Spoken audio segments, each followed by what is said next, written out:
era, bueno, esto lo van a ver en fisiología, chicos. Solo recuerden que el elemento presináptico necesita el estímulo del calcio precisamente para que se despolarice la membrana y que esto ya lo conocen, que la célula en su interior tiene menos 70 milivolts y tiene que alcanzar, aquí se marca hasta 40, pero con mínimo 30, más 30, digamos que es un pico máximo que puede alcanzar el 40, pero con 30 sí se alcanza un potencial de acción. Entonces, el calcio que provoca la liberación de esto, el estímulo que recibió para la entrada de calcio y que a su vez estos liberen, esto es lo que provoca todos esos cambios en la membrana, en la entrada de sodio, la salida de potasio. Estos cambios se deben, de iones, se debe a que la membrana cambia su polaridad y que abre canales. Eso ustedes ya lo conocen, no tengo más nada que decirles porque esto lo van a ver en fisiología. Solo recuerden que en el espesor de la membrana existen estas proteínas, los canales son proteínas. Estas proteínas son las que van a permitir o no permitir que entre o no el ion. No lo pierdan nunca de vista eso y que una alteración. ¿Por qué menciono esto? Porque cuando veamos ahorita algo de la mielina, estas proteínas que no están compactando la mielina, las proteínas que no fijan la mielina o las vellosidades de la célula de Schwann, por ejemplo, provoca que se desmielinice el axón y son las enfermedades desmielinizantes las que se conocen así porque hay una alteración, sea en estas proteínas integrales, así como estas, que son los canales, son proteínas integrales porque están atravesando todo el espesor de la membrana, pero hay otras que solamente están en la superficie, otras que son de dominio intracelular. La afectación de todas estas proteínas en el espesor de la membrana es lo que provoca muchas de las alteraciones del sistema nervioso. Esto ya lo deben de revisar en fisiología, no necesitamos repetirlo porque lo van a ver. Algo importante histológicamente es que en cuanto al axón, para que el impulso se conduzca con mayor efectividad, el diámetro del axón debe de ser más grande. Entre más grande, más diámetro mayor, mayor conducción. Lo mismo que si tiene un enrollamiento de mielina más amplio, es más, ¿cómo explico? Como más efectivo la transmisión del impulso. Esto ya lo mencionábamos, la entrada del calcio, que es lo que provoca que estas vesículas se fijen acá. Esto es lo que nos explicaba perfectamente, ya olvidé su nombre. ¿Quién fue? Creo que fue Alondra que nos explicaba esto. En cuanto a cómo, lo de las SNARE van a estar aquí. Van a estar fijas para que esta vesícula que viene acá se fije aquí y que pueda vaciar su contenido. A esto me refería con que no se pierde nada. Esta membrana que está rodeando esta vesícula no se pierde, se fusiona y nuevamente recircula. Hagan de cuenta que va caminando todas las proteínas porque la membrana es un mosaico fluido en donde todo el tiempo se están moviendo los elementos de tal forma que los elementos que pudieran estar en un inicio acá, con el paso del tiempo, estos elementos de aquí van a estar acá, porque avanzan, están circulando, se renuevan. Es lo mismo, esto lo van a ver en fisiología, el elemento presináptico, la hendidura, el elemento postsináptico debe de tener igual proteínas integrales que son que funcionan como sitios receptores para captar a los neurotransmisores. Esto también ya lo vimos. Estas son las capas de la corteza cerebral.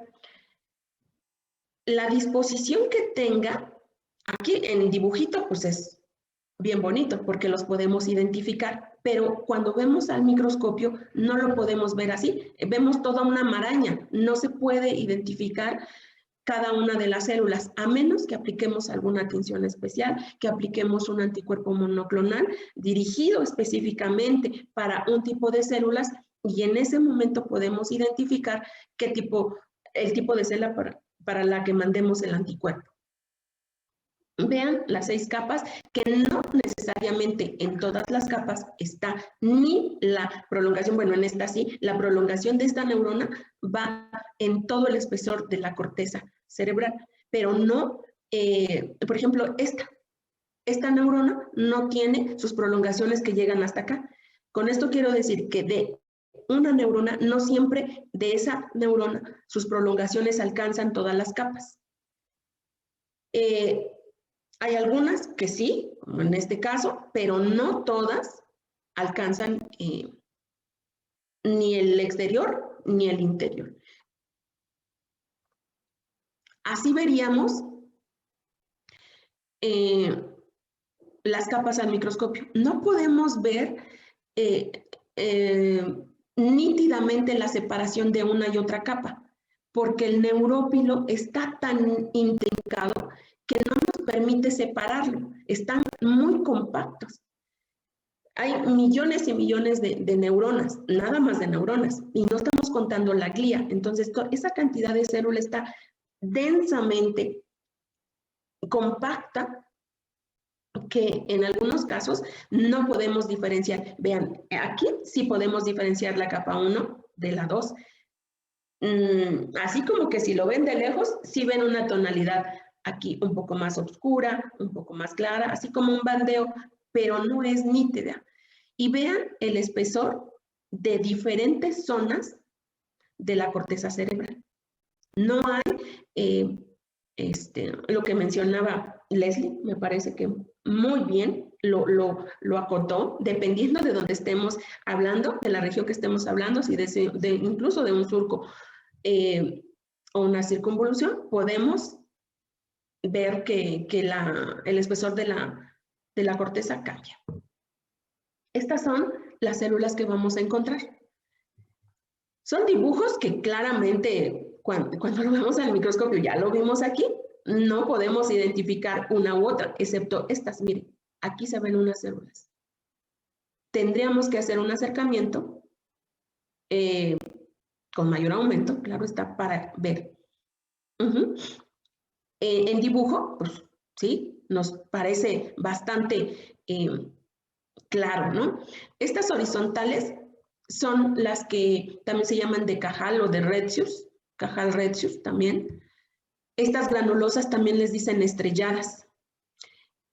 Las piramidales, hay piramidales pequeñas y piramidales muy grandes como esta. A estas grandes les llaman de Betz también. Estas piramidales son las que atraviesan todas las capas. Ni siquiera Martinotti atraviesa todas las capas. Son estas, las piramidales, las que atraviesan en cuanto a sus prolongaciones todas las capas. Y esta incluso le dicen célula gigante a estas piramidales o las de Betz. Esas son las células, el tipo de neuronas, todas estas son neuronas. Cambia su nombre por su ubicación, por ejemplo, esta se llama horizontal, pues vean, nada más porque no va en profundidad en la corteza cerebral, sino va en sentido transversal. Por eso se llama horizontal. Entonces, son neuronas, tienen un nombre por su forma en cuanto a su soma.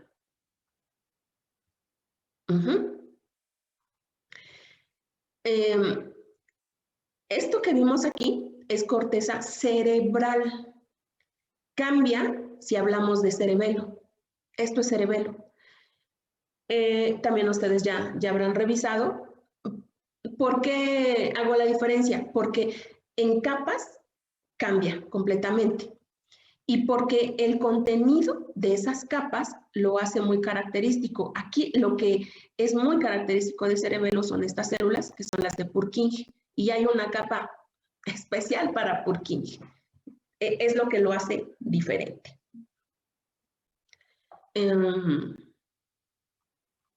Esto ya lo han revisado. Las de Purkinje son igualitas a como las dibujaba Cajal. Llama la atención en cerebelo que los axones son extremadamente largos. Casi que todos los cuerpos neuronales están ubicados hacia la superficie de la corteza cerebelosa y sus axones son muy largos. Son largos y por eso les dicen fibras trepadoras, porque son así como una enredadera. Son muy largos sus prolongaciones. A ver, alguien dígame qué vemos allí.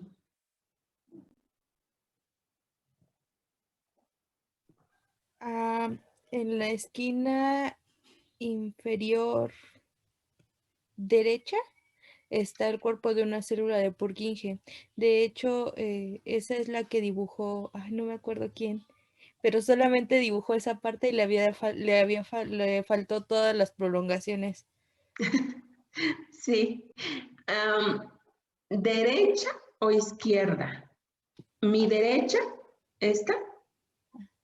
Entonces es la izquierda. Es que, la izquierda. Esta. Sí. Esta. ¿Sí? ¿Y esta entonces qué es? ¿Qué estamos viendo? ¿Cerebro o cerebelo? Cerebelo, ¿no? Pues si está la célula de Purkinje, ¿sería cerebelo? Correcto, exacto.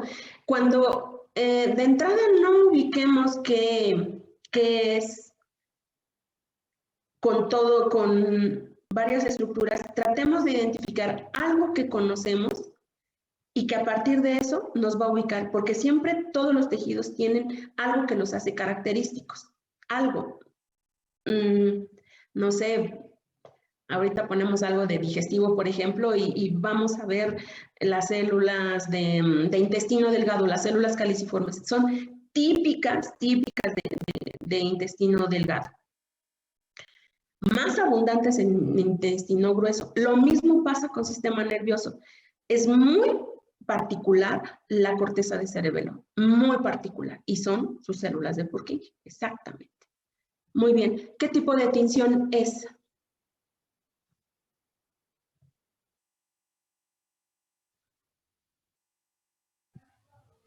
¿Argéntica? ¿Impregnación argéntica?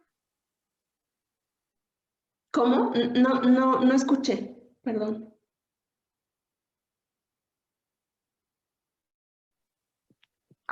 Impregnación argéntica. Sí. Muy bien.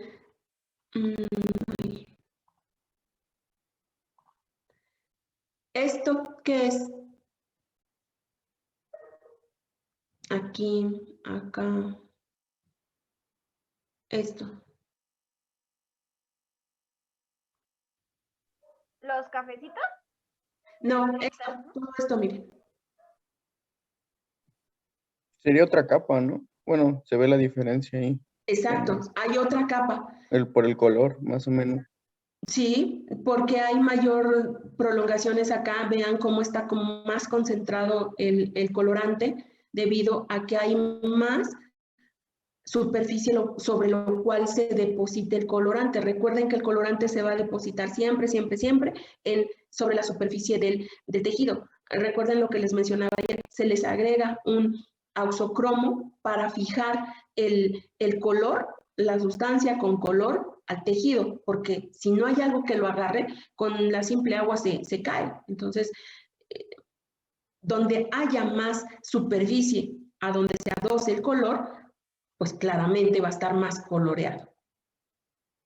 Se llama igual, esto es el neurópilo y se llama igual en cerebelo que en cerebro o en corteza cerebral. ¿Correcto?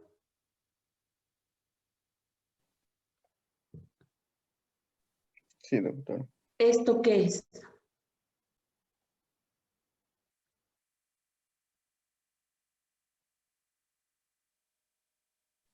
¿Es extinción de Cajal?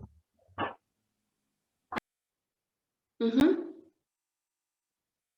¿De qué? ¿De cerebro o cerebelo? Pues ahí ya por células no veo las de Purkinje, entonces yo creo que es cerebro. Yo creo que se parece a la imagen que nos pasó con el dibujito, entonces también sería cerebelo, porque se ve como la línea de las células, pero no estoy segura. Además se ven ahí como esas líneas, como Las si fueran grandotas. las células de Purkinje, Ujú. penachitos. Las grandotas. Bueno, esas. Sí. Pasa que está... no, el aumento es muy poco, entonces no podemos ver las estructuras como acá, como estas. Ujú. Porque el aumento es mayor en esta, digamos que es panorámica. Ujú. Sí, es cerebelo. ¿Y este? Igual cerebelo. Cerebelo. Vean las células. Y aquí se notan claramente las capas. Vean las prolongaciones. Esto que está aquí arriba, ¿qué es?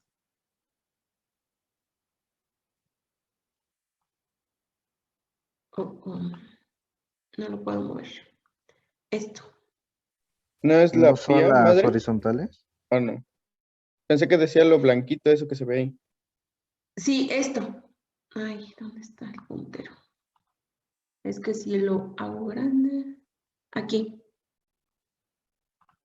Y es que está esta.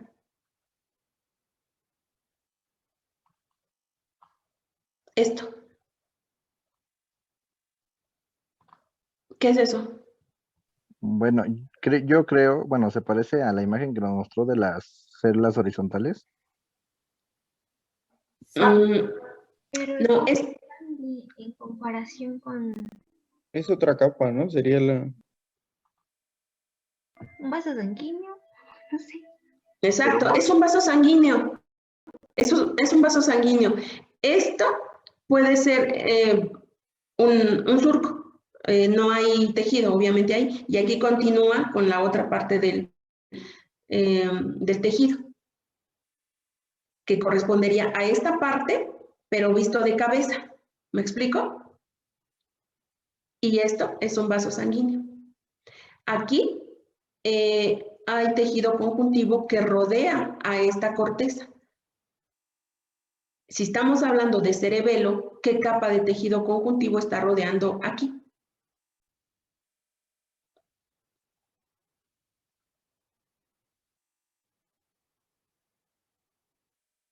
¿Es la pía madre? ¿Sí?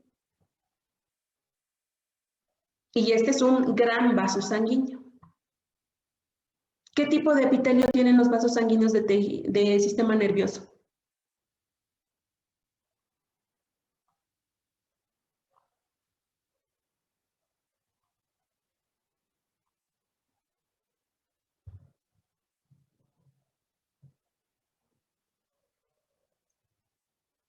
Me acuerdo que tenían como algún tipo de restricción selectiva, que son las que van a formar lo que son la barrera hematoencefálica. No me acuerdo si eran unas láminas y tejido conjuntivo. Iban a tener sustancias que iban a impedir este intercambio. Sí, vienen a vender pan ¿Escuchan? Sí, a lo Venden, lejos. venden biscuit. El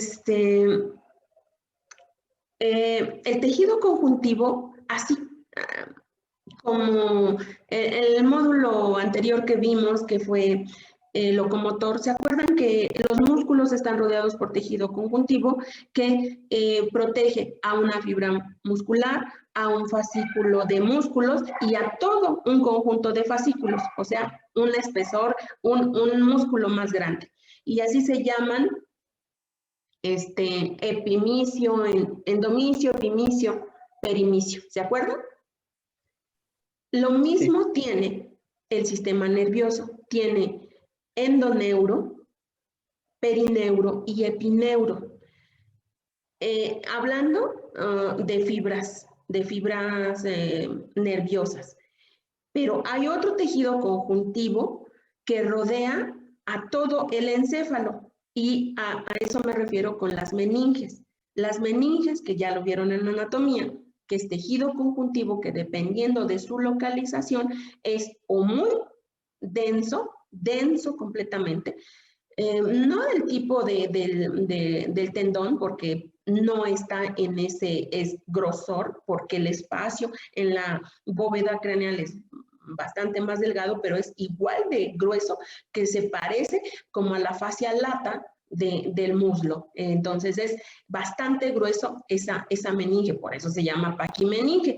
Las otras dos, que son tejido conjuntivo más delgado, muy laxo, y uno de ellos muy vascular, que es la pía. Y el aracnoides, que tiene todavía más tejido laxo y abundantes vasos sanguíneos. A este tejido conjuntivo es el que me estoy refiriendo. Hice esta separación porque debemos de diferenciarlo de lo que el tejido conjuntivo que protege a las fibras nerviosas y el tejido conjuntivo que protege a toda la masa cerebral y cerebelosa. ¿Se entiende la diferencia?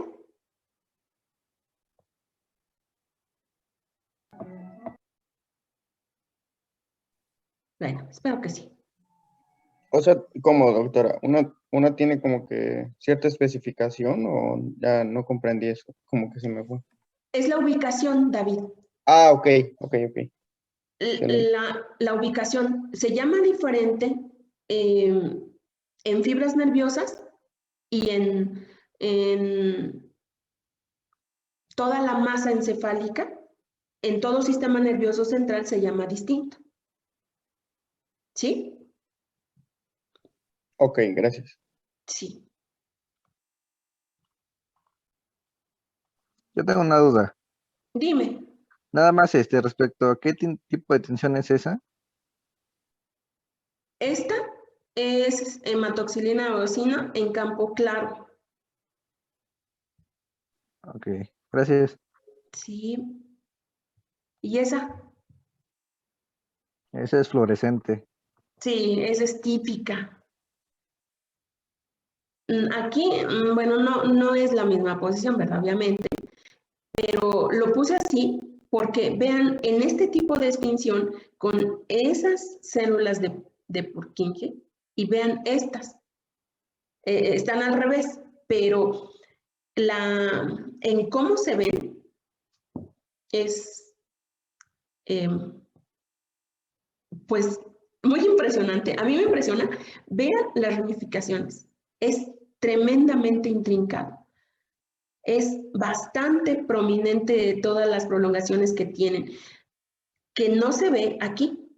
Contrario a esto, que nada más, y sí podemos ver a trasluz de la célula, y aquí no. Aquí nada más no vemos sus organelos, solamente vemos las siluetas, pero eso ayuda para la descripción de cómo sus prolongaciones llegan hasta o atraviesan las capas. Dependiendo, vuelvo a insistir con esta parte de las microscopías, dependiendo de lo que quiera ver, describir, analizar, es el tipo de microscopía que aplico. Muy bien. Continuemos con las células de la glía. Estábamos hablando y me regresé por esto, por las capas de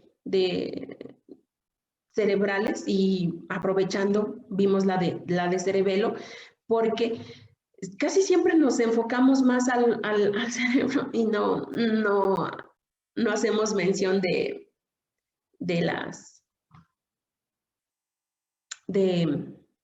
del cerebelo.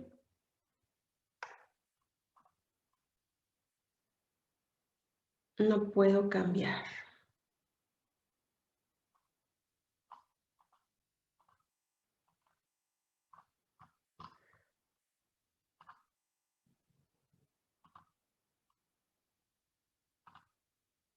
No sé por qué no avanzaba. Las flechitas del teclado.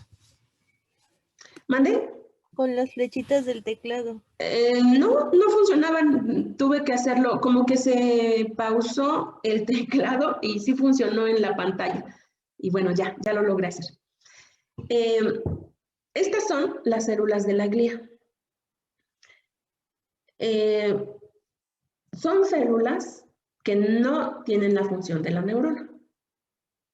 Son los 4 tipos que encontramos y que son completamente distintos. Los oligodendrocitos tienen menos prolongaciones que los astrocitos. Son un poquito más grandes los oligo que los astrocitos. Las células más pequeñitas son la microglia. Profesora, disculpe, ¿usted está mostrando una imagen de células o está mostrando la diapositiva donde dice células de sostén? No, estoy mostrando donde están las 4 tipos de célula. Ah, es que nosotros vemos una diapositiva que dice células Ajá. de sostén. Sí. A ver. ¿Listo? Sí, gracias. Sí, qué bueno que me dijeron. No, recuerdan que tuve alguna complicación para avanzarlo, no sé por qué no avanzaba y se quedó pausada en la otra. Es esto lo que estaba describiendo. ¿Sí? Muy Sí. bien. Entonces, volviendo a las imágenes, los oligodendrocitos son células más grandes, con menos prolongaciones. Los astrocitos son los que tienen, por eso se llaman así, astrocitos, porque tienen muchas prolongaciones, y son más pequeños que los oligo, pero más pequeños es la microglia. Son así como que imperceptibles. Esto recuerden que tiene otro origen de embrionario, hablando específicamente. ¿De dónde se originan los microgliocitos o la microglia? Alguien que me diga. Yo recuerdo que era el único que tenía como un origen diferente, ¿no? Pero no recuerdo muy bien. Son los que derivan de los precursores de los macrófagos mesodérmicos. ¿Eso se refiere? Sí, sí. Es correcto. Es correcto, Lenin, ¿verdad? Sí, doctor. La microglia se origina porque migraron células del sistema mononuclear fagocítico a esa zona. En sangre tenemos el sistema mononuclear fagocítico que funciona como patrullas que están todo el tiempo circulando. Cuando se requiere algún apoyo en algún órgano, migran de sangre al tejido que corresponda. Ese sistema mononuclear fagocítico, que es una célula móvil en tejido sanguíneo, si se va a músculo, se llama histiocito. Si se va a hígado, se llama célula de Kupffer. Si se va a pulmón, se llama macrófago alveolar. Si se va a hueso, se llama osteoclasto. Si se va a sistema nervioso, se llama microglia. ¿De acuerdo?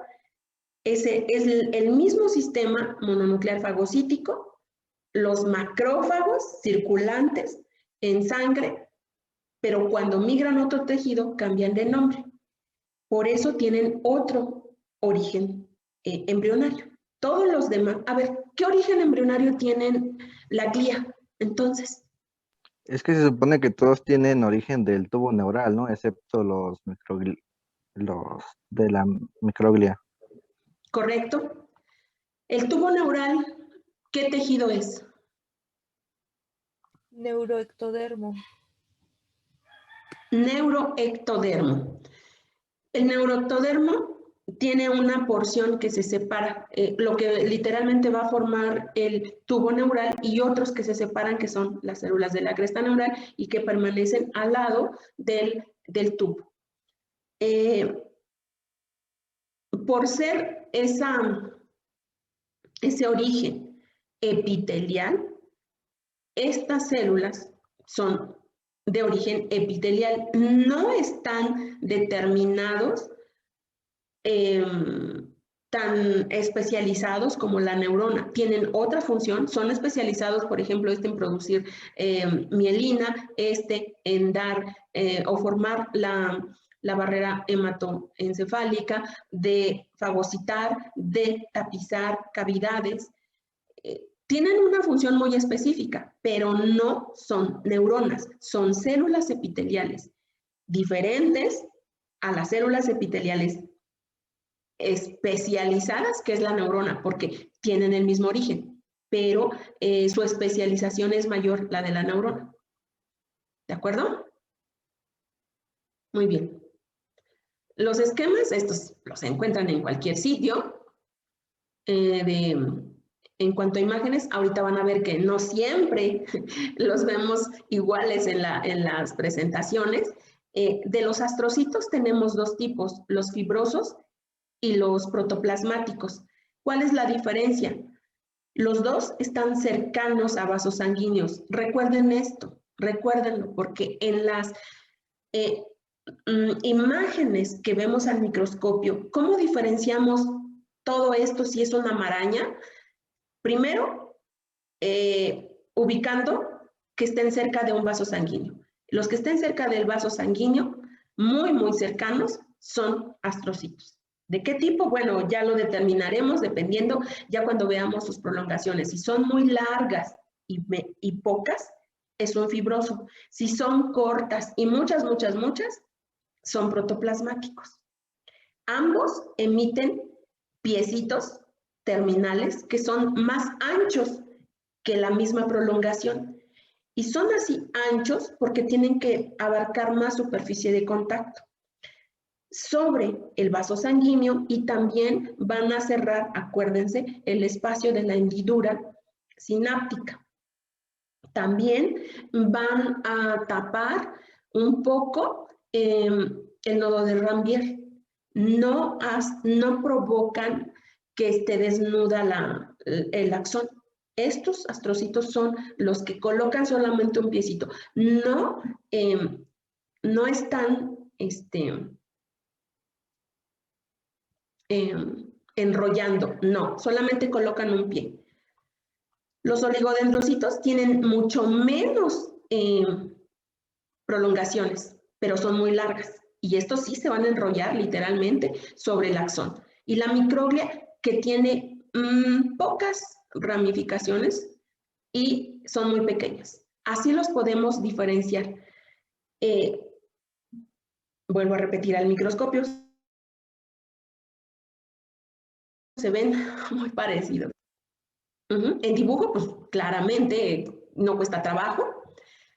Los ependimocitos son los únicos completamente distintos, porque van a estar ubicados en el canal del epéndimo y en los ventrículos cerebrales. Recuerden, aquí está la célula de Schwann, que forma parte del sistema nervioso periférico, y el oligodendrocito, que es glía del sistema nervioso central. Ambos producen mielina, pero en su respectivo sistema nervioso, periférico para Schwann y oligo para central. Ahora sí, háblenme de los oligodendrocitos.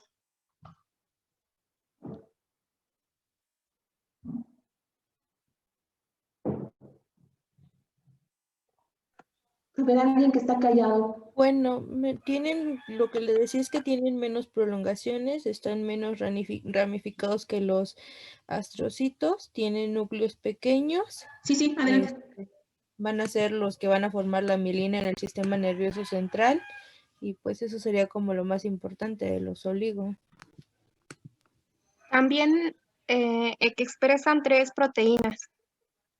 Sí. La primera es la proteína proteolipídica, la glucoproteína oligodendrocítica mielínica, la glucoproteína mielínica de oligodendrocito.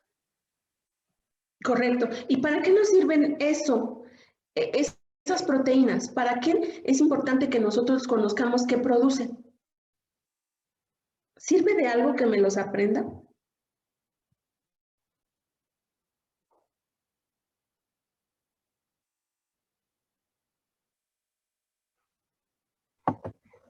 Se supone que era importante porque cumplen funciones, digo, porque son importantes en los trastornos de desmielinizantes o desmielinización, ¿no? Correcto. Sí, una razón es esa, porque forman, digamos, parte estructural importante y que cuando falta uno, regresando, esto lo debieron de haber visto en embriología. ¿Ya vieron embriología? Sí, ¿verdad? Sí. Ok, en embriología ustedes vieron que todo codifica genéticamente para dar un derivado definitivo. Estoy hablando de factores de transcripción, de genes, específicamente ubicados en alguna zona de las vesículas cerebrales primarias y secundarias. Cada fracción, cada rombómero, cada somita de lo que estemos hablando, de la parte que estemos pensando que se va a originar, cada zona tiene codificación de genes. Esos genes a su vez tienen factores de transcripción que a su vez van a producir ciertas proteínas. Si desde el inicio ese gen no codifica para el factor de transcripción, para la proteína PM22, entonces va a tener ya desde ese momento una alteración en la mielinización. Con esto quiero decir que dependiendo del daño que pudiera haber a nivel genético, pues esta codificación o esta producción de mielina pues no va a estar correcta. Y hay 2 tipos de alteraciones en la producción de la mielina, la desmielinización y la dismielinización, DE y DI. ¿Cuál es la diferencia?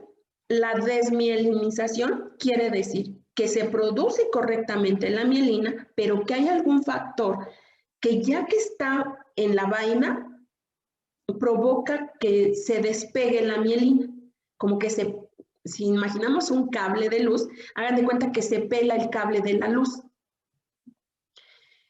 El dismielinizante DI quiere decir que la mielina, entre comillas, así, entre comillas, mielina, que se está produciendo no es la correcta. Quiere decir que en lugar de aplicarle, así en el ejemplo del cable de la luz, si estamos poniéndole un plástico resistente, aislante, que no nos dé toques cuando lo tocamos al cable,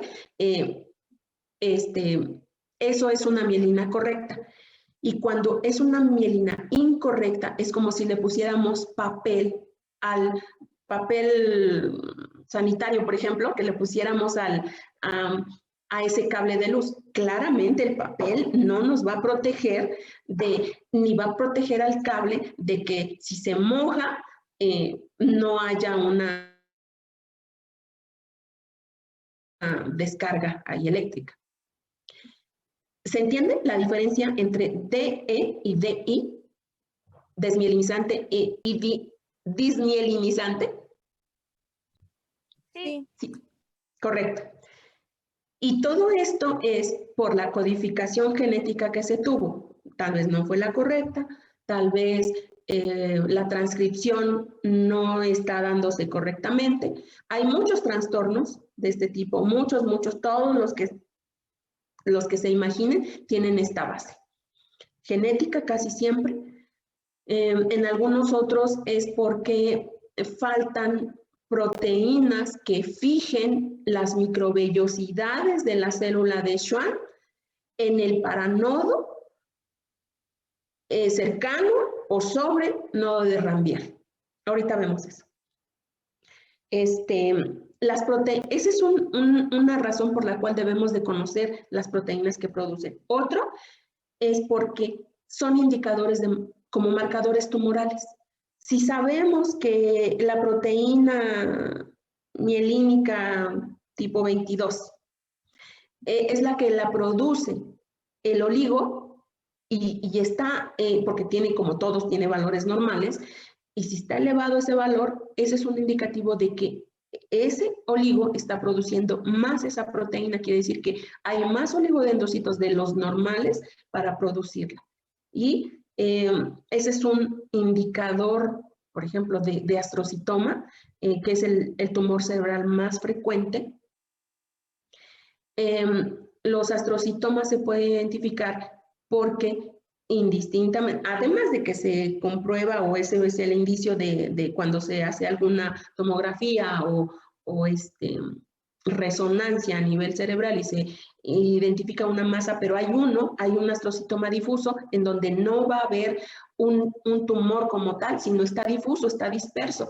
Entonces, ¿cómo descartamos un tumor difuso?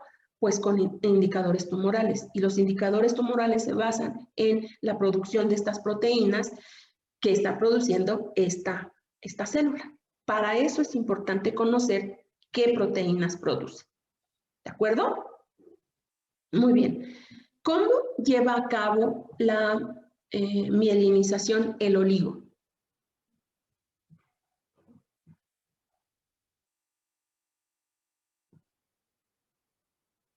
A ver.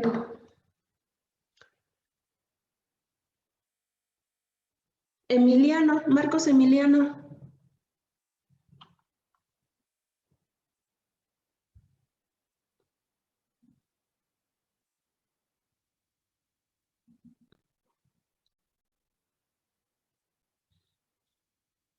Marcos, ¿sigues ahí?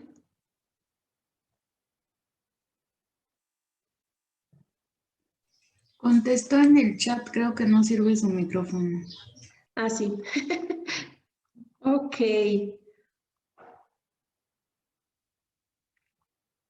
Sí, ya lo vi que contestó. Muy bien. Bueno, ¿qué hacemos si no funciona el micrófono? A ver, díganme.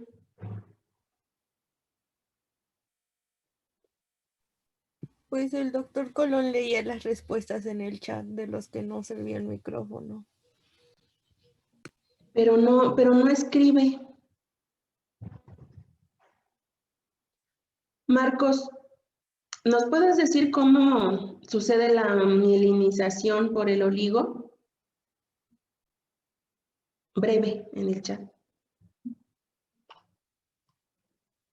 Ay.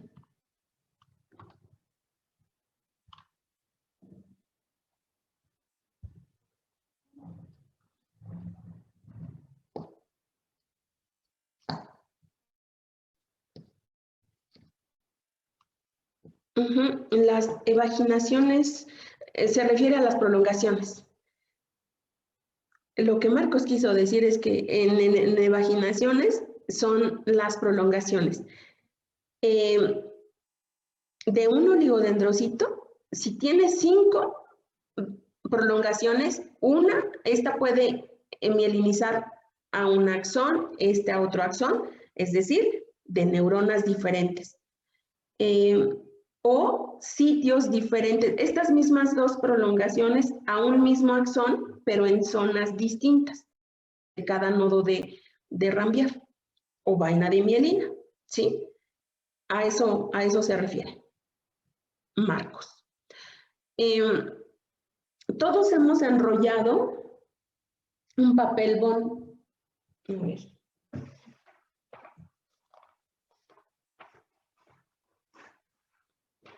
Todos enrollamos un papel bond y cuando lo enrollamos hacemos esto, lo agarramos con, ya sea hacia dentro, en este caso a mí me acomoda más hacerlo así, lo vamos a enrollar. Entonces, si el axón fuera esto verde, es una pluma verde, el axón es este y esta la prolongación de un oligodendrocito, el oligo va a enrollarse hacia adentro, hace esto, se enrolla.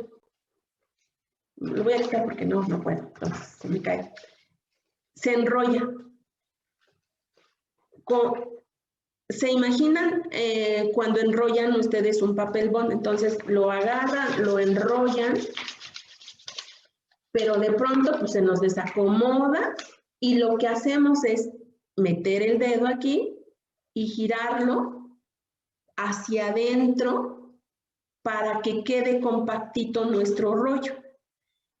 A esta compactación de la prolongación del oligodendrocito hacia adentro es una mielinización centrípeta, es decir, se aprieta, se enrolla, se compacta hacia adentro. Hacia adentro me refiero en relación al axón.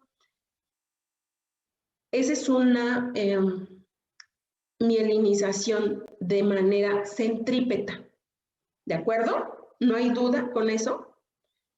¿Por qué aclaro esto? Porque la mielinización por célula de Schwann es centrífuga. Es decir, la célula de Schwann en su cuerpo va a estar afuera. Entonces, ella se aprieta, se compacta de afuera hacia adentro, no al revés como lo hace el oligodendrocito. Y lo hace así porque el oligodendrocito nunca va a tocar el axón.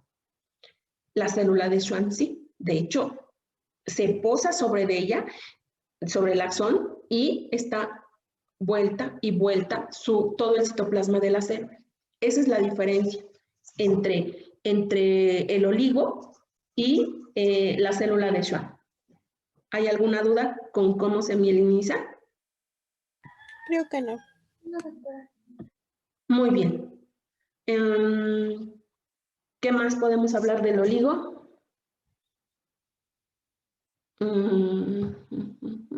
Creo que necesitamos ver las imágenes, aunque ustedes ya las vieron. Ya deben de... Ya las proteínas ya las dijo Leslie. ¿Quién dijo lo de las proteínas? Miriam. Miriam, Angélica. Sí. Les estoy tomando su participación. Esperen, es que hace ratito participó y no le puse. Esto ya lo mencionamos. Bueno, ahorita me regreso con la mielina. No, creo que ya me voy muy... Aquí, ahorita me regreso. El oligodendrocito siempre se mantiene distante al axón. Solamente sus prolongaciones son las que se ponen en contacto con el axón y se enrollan. Nunca... Doctora, dígame. disculpe que no le vemos interrumpe, pantalla. pero no podemos ver la presentación. Doctora, Sí, voy. doctora, dice mi compañero Bet que si le puede dar acceso. Sí.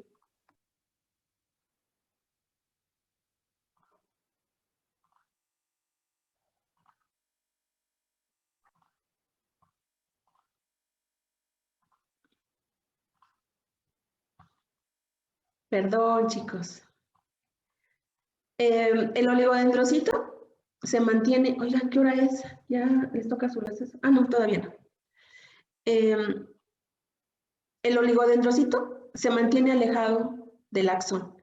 Nunca lo toca. con su cuerpo.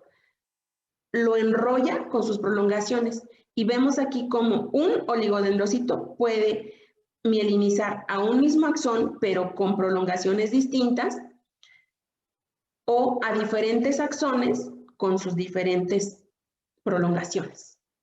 Esa es una diferencia muy grande con sistema nervioso periférico, porque cada vaina de mielina en el axón de sistema nervioso central está dado por una prolongación de oligodendrocito. Y en sistema nervioso periférico, cada vaina de mielina está dada por cada célula de Schwann. A esto me refiero. Con que, por ejemplo, aquí tenemos tres axones diferentes, un oligo, una prolongación para cada uno. Y cada prolongación representa una vaina de mielina. Esta otra vaina de mielina está dada por otra prolongación de otro oligodendrocito. ¿Me explico? De tal forma que este axón puede estar en contacto con N cantidad de oligodendrocitos debido a que cada vaina de mielina está dada por una prolongación de un oligodendrocito. Parece trabalenguas. Es por eso que el neurófilo es bastante complejo, es toda una maraña, porque todo se conecta, no es continuo, son vecinos unos con otros. Se tiene que enrollar literalmente para hacer una una fibra mielinizada. Ayer mencionábamos que si solamente lo protege, si solamente lo abraza, no es mielinización, solamente lo está protegiendo. Así los veríamos al microscopio. Esta es una ubicación que nos puede ayudar mucho para identificar los oligodendrocitos y diferenciarlos de los astrocitos. El astrocito siempre va a estar muy cercano a los vasos sanguíneos. Lo que esté alejado, no directamente con vasos sanguíneos, serán oligodendrocitos, serán todo lo demás menos astrocitos. Porque los astrocitos son típicamente los que están en contacto con el vaso sanguíneo. Hay algunos, por ejemplo estos, que no están tan cercanos al vaso sanguíneo, pero que si seguimos su ramificación, se pone en contacto con un vaso sanguíneo. No están tan cercanos, o sea, no los esperamos literalmente adosados al vaso sanguíneo. Esto es mielina. Estas son las bandas de el enrollamiento que tiene el oligodendrocito sobre la fibra nerviosa. Vean cómo es concéntrica, está vuelta sobre vuelta. Y si lo observan detenidamente, se observa un bandeo. Hay una banda oscura, una banda clara, como si esto les recuerda a las estriaciones del músculo. Claro, esto es de manera concéntrica. Este ordenamiento que tiene la mielina se debe a la compactación. La compactación se da por el enrollamiento centrípeto que tiene la prolongación del oligo, pero también otras proteínas que ayudan a la compactación. Proteínas de superficie tipo NCAM, la entactina, la fascina, son proteínas que ayudan a que la mielina se fije, se mantenga compacta, adherida a la fibra nerviosa. Recuerden, cuando hablo de fibra nerviosa, me refiero específicamente al axón o las dendritas. En este caso, muy específicamente del axón. Recuerden que las dendritas nunca se mielinizan. Únicamente se mielinizan los axones. Esto es un corte transversal, esto es un corte longitudinal. Ya voy a entrar a la mielina, pero antes quiero que me hablen de mielina.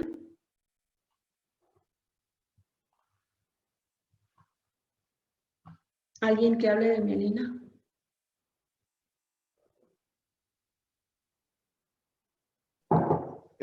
La mielina, pues habíamos visto que era como una estructura de múltiples, bueno, ¿cómo decirlo? De múltiples láminas que se forman por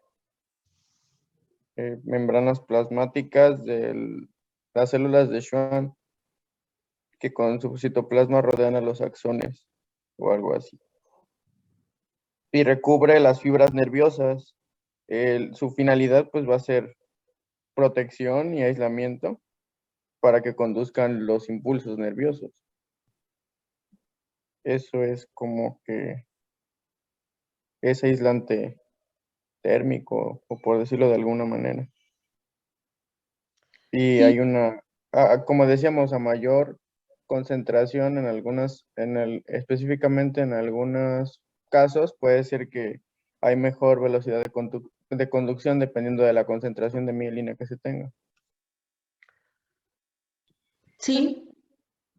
Tenemos que contiene proteínas de adhesión celular y lípidos que van a ser diferentes en la mielina del sistema nervioso central y en la del periférico.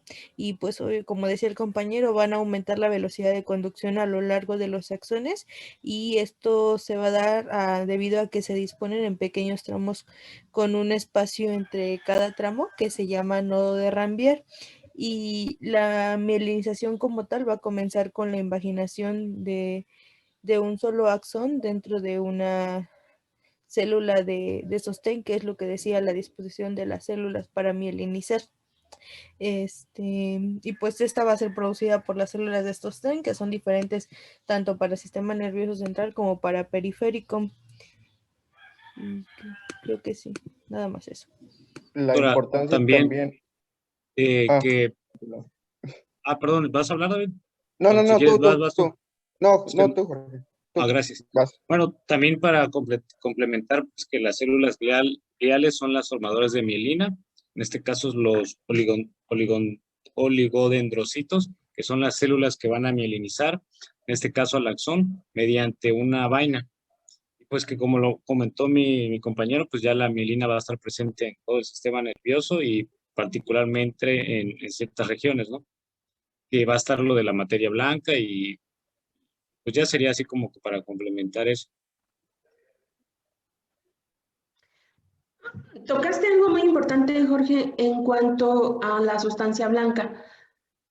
Clásicamente, en todos los libros se menciona sustancia blanca, sustancia gris. ¿A qué se refiere, Jorge?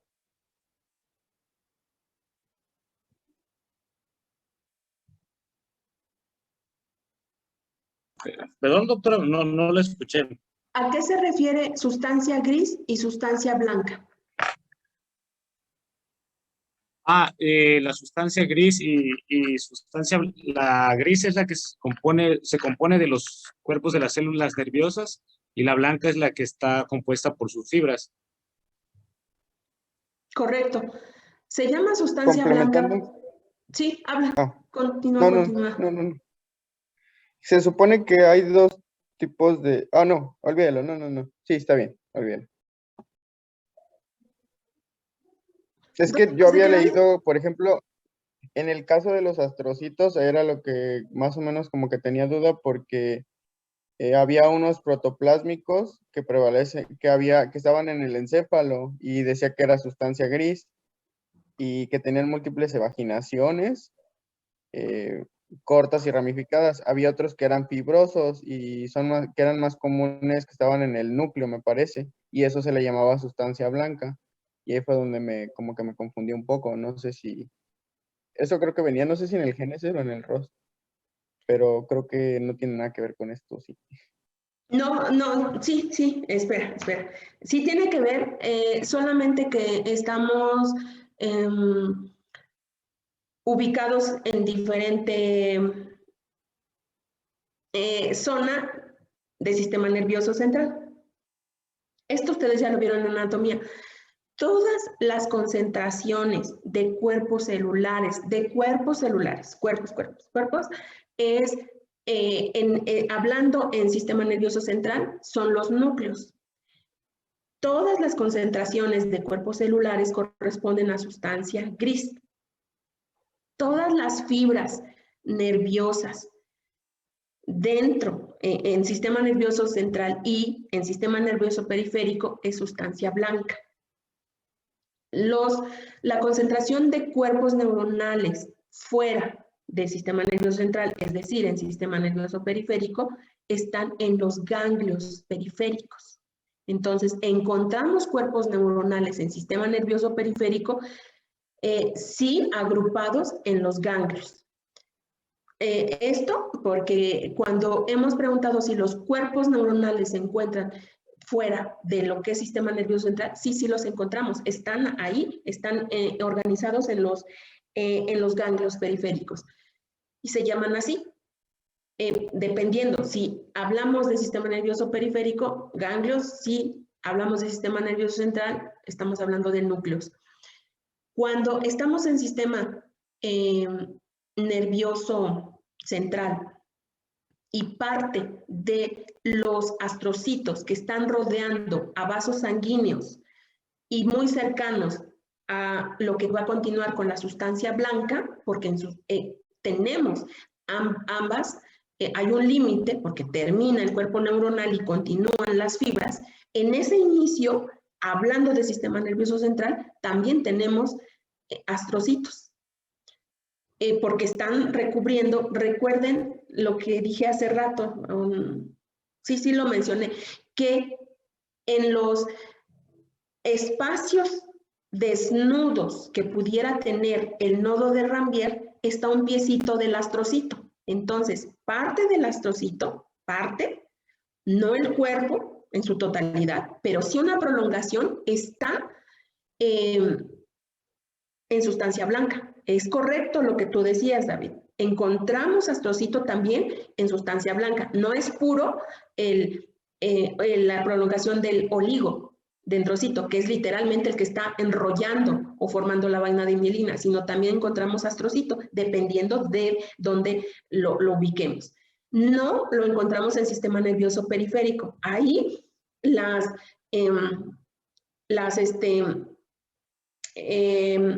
lo que está cubriendo a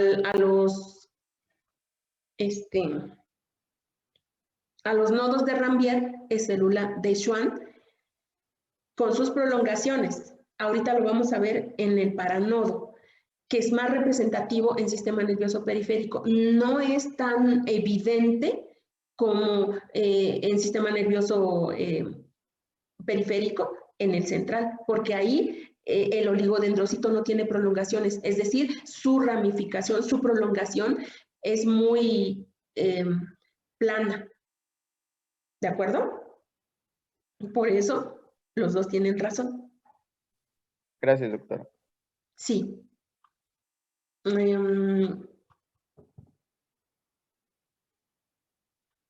¿Cuáles son? Es que estoy viendo a quién le pregunto.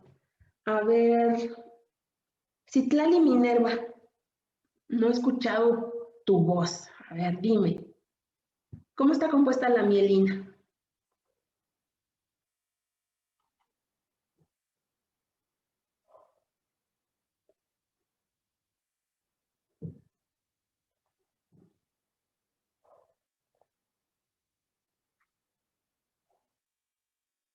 Muy bien, escribe.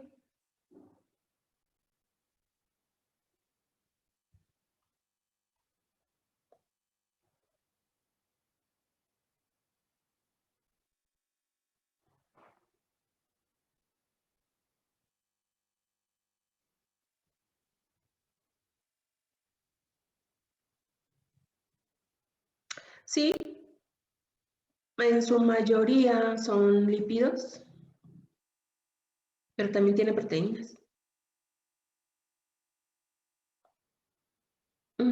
Esfingolípidos, lípidos.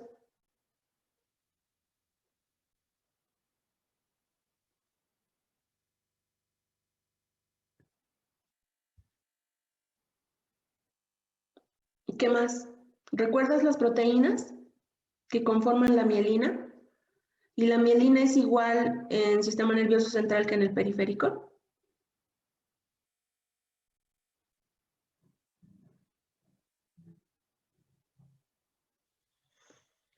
Ok. Sí, este es nuestro terrible problema de la comunicación con el internet que nos falla. Ok. No me quiero ir a receso sin que acabemos esto de la mielina, así que les voy a... ¿Alguien que no tenga problema con su micrófono y que quiera hablar de la mielina?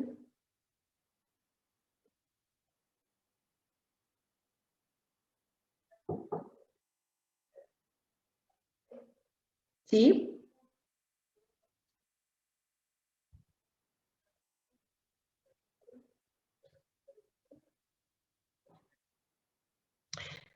Mónica, ¿es igual la mielina del sistema nervioso central que del periférico?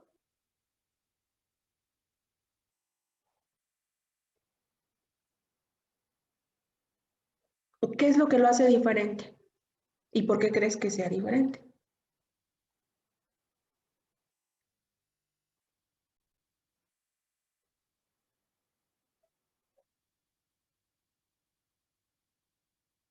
Sí, cambian.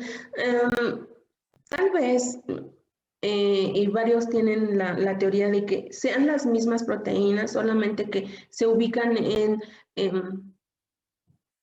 zonas distintas y que una tendría la misma función o sería el símil en sistema nervioso central que en el periférico, así como pasa con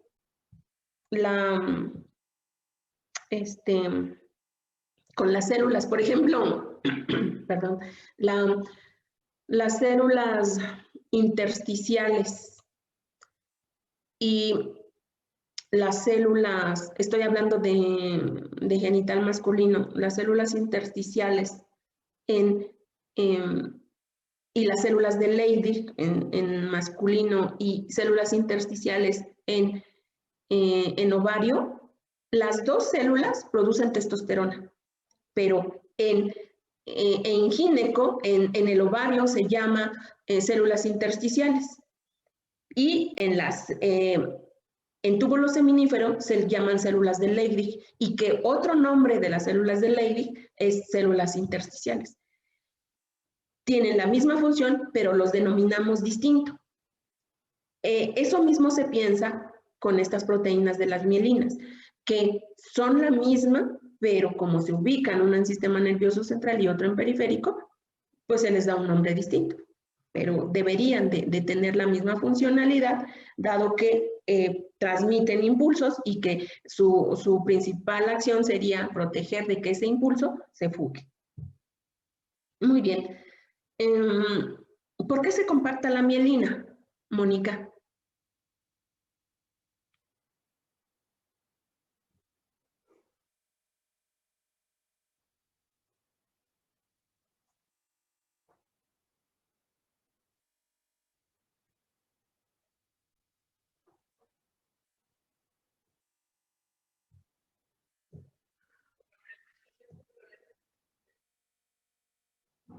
Sí, en parte por el enrollamiento que sucede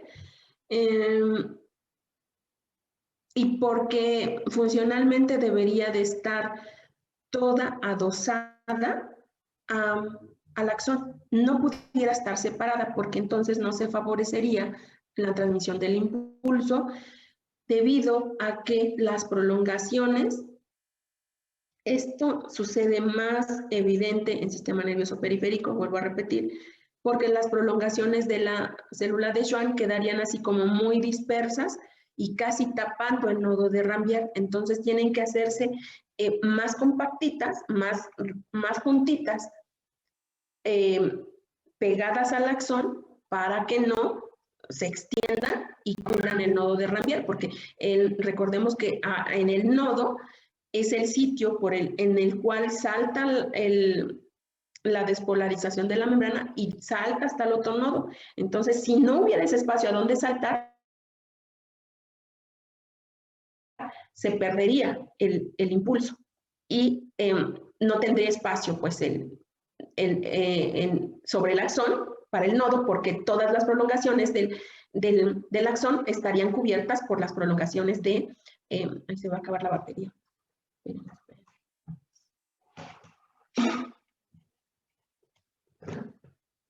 Listo. Taparían las prolongaciones de la célula de Schwann, taparían el nodo de Rambier, entonces tenemos que como que recogerlas para dejar este espacio. ¿Qué es lo que hace que se compacte la mielina? Voy a compartirles la pantalla. Maestra, disculpe, van a cambiar un poste por mi casa, me voy a desconectar tantito. Ok, ¿quién eres? No te vi. ¿Quién eres? Alondra. Alondra, ok. Gracias. Está bien. A esto me refería con que la célula de Schwann, esto es célula de Schwann, estamos hablando del sistema nervioso periférico. Este enrollamiento de la célula de Schwann tiene que dejar este espacio del nodo de Rambier para que le permita al axón en este sitio tener el salto del impulso. Tenemos que hacerla compacta, es decir, hacerlo así como más junto. Esa compactación de la mielina se hace en sentido longitudinal, pero también en sentido vertical, es decir, hacia abajo, pegado al axón y liberando un poco esta región del nodo. De esa forma, nosotros tenemos regionalizada la compactación de la mielina en diferentes zonas. El paranodo, el yuxtanodo y el internodo. En razón de la ubicación del nodo de Rambier. Este es el nodo de Rambier. Lo que está muy cercano al nodo es el paranodo y corresponde a las prolongaciones, a las vellosidades que tiene la célula de Schwann. Y esto sería lo menos compacto dentro de toda la compactación. Lo más compacto es del yuxtanodo al internodo. Y aquí se continuaría nuevamente lo que no tenga de longitud del internodo. Volveríamos a empezar con el yuxtanodo, paranodo y luego otra vez el nodo. Esto se repite cada vaina de mielina. A eso se refiere o esa es la importancia que tiene la compactación de la mielina. En hacer libre el nodo de célula de Schwann, en regionalizar la vaina de mielina y que esa regionalización ya con análisis de lo que hay en la... No funciona el teclado con la... ya que se tiene esta compactación de la mielina por un lado, se analizan otras cuestiones que están a nivel del axón y que tienen importancia para la transmisión del impulso. Y es la ubicación de proteínas en la región nodal y del paranodo, y que son importantes para que estas vellosidades de la célula de Schwann no se separen y que provoquen una patología desmielinizante. Esto es lo que les mencionaba hace rato.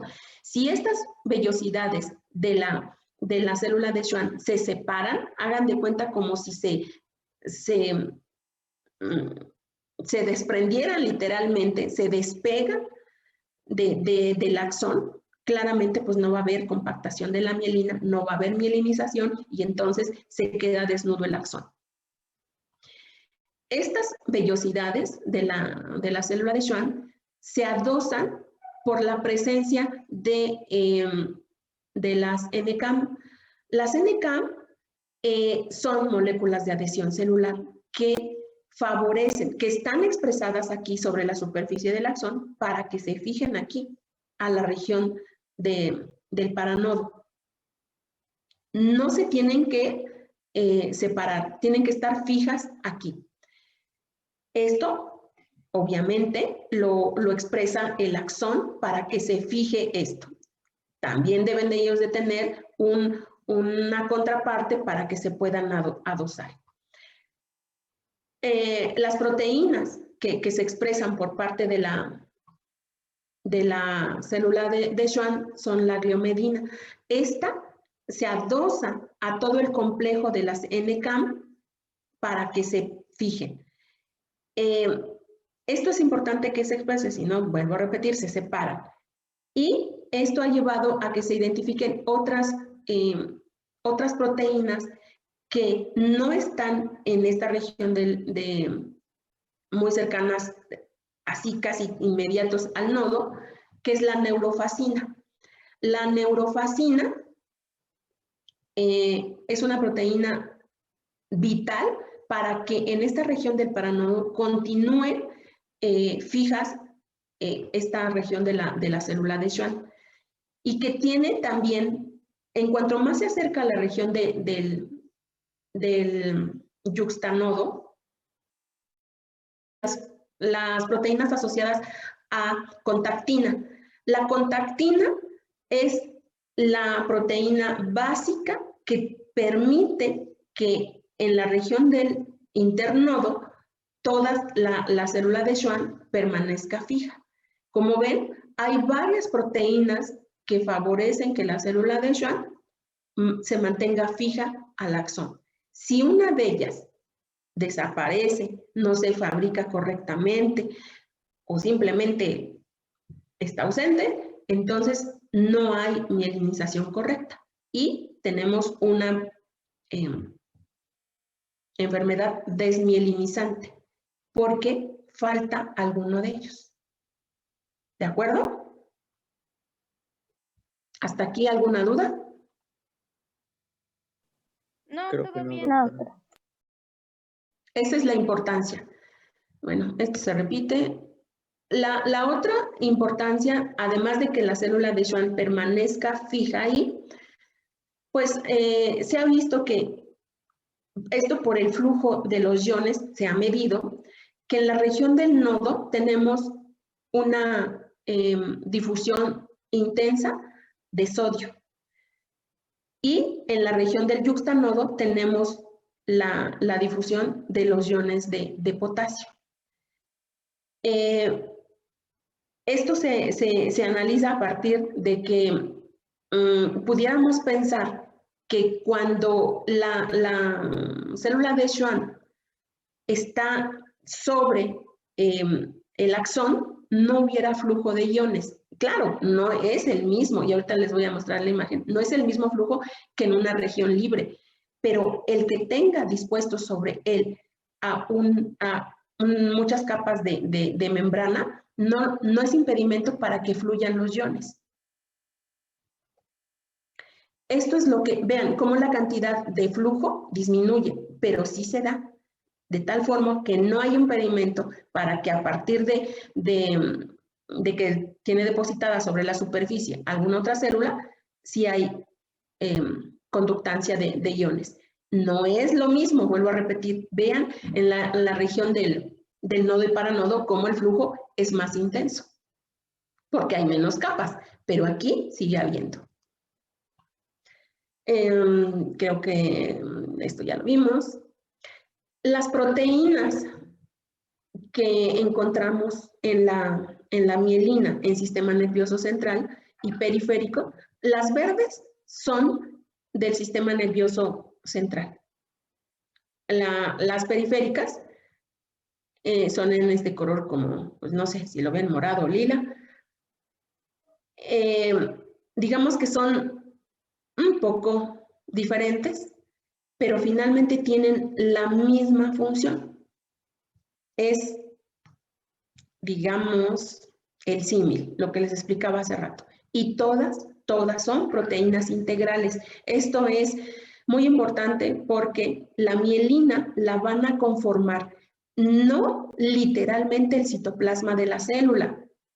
Estemos hablando de oligodendrocito o de célula de Schwann. Quien forma literalmente la mielina son las membranas celulares de la célula de Schwann y el oligodendrocito, porque las proteínas no están en el citoplasma, las proteínas están en el dominio extracelular y dominio intracelular de cada una de estas células. Es decir, son proteínas integrales de este mosaico. ¿Está claro? Se repite. Esto, en cuanto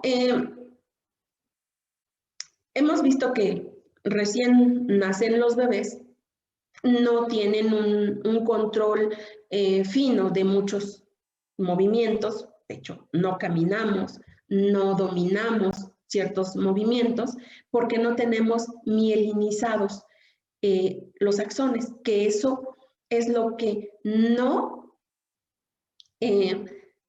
hace que tengamos control de movimientos ni respuestas a ciertos estímulos. Miren aquí, la mielinización 4 días después de nacer y vean 6 días después.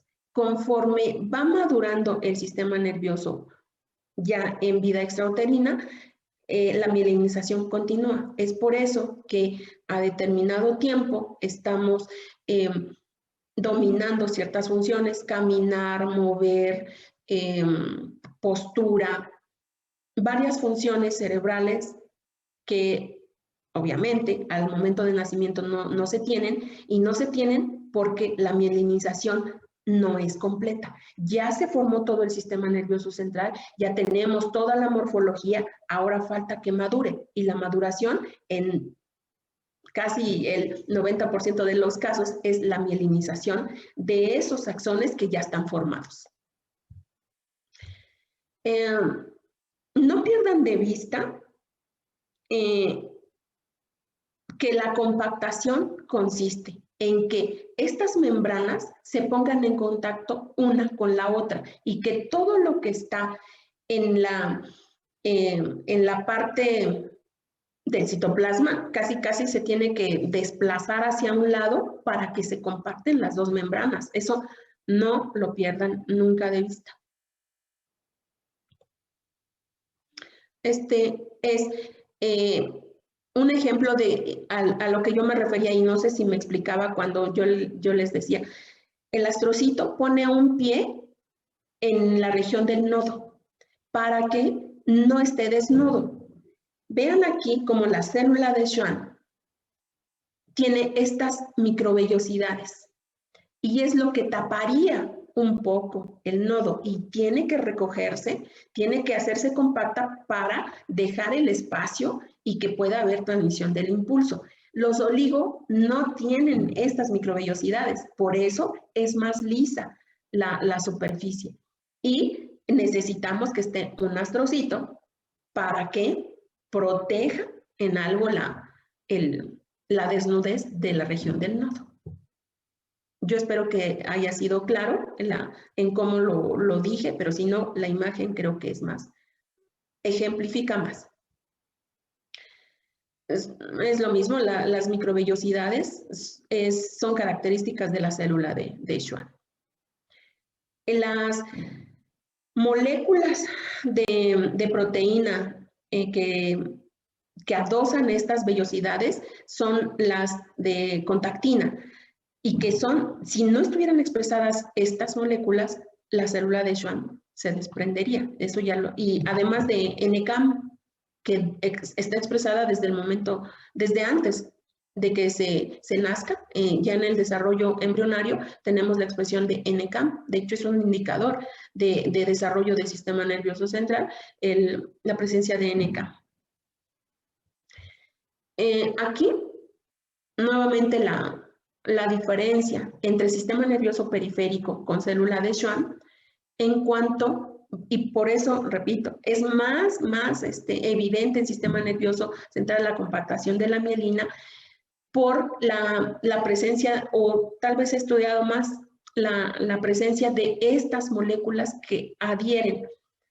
En caso del sistema nervioso central, solamente tenemos algunas moléculas que no precisamente son NCAM, son parte de la matriz, parte del neurófilo, y que no necesariamente son moléculas adhesivas, sino que se piensa que la compactación que hay en sistema nervioso central por haber mucha sobrepoblación de células, glías y neuronas, hace que no se separen, que no se desmielinice.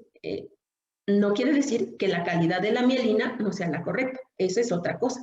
Ahí ya es otro factor, el dismielinizante, es decir, la calidad de la mielina que se está produciendo porque las proteínas integrales del oligo no es correcta. Ese ya es otra forma. Vamos a empezar con astrocitos. Ya me pasé.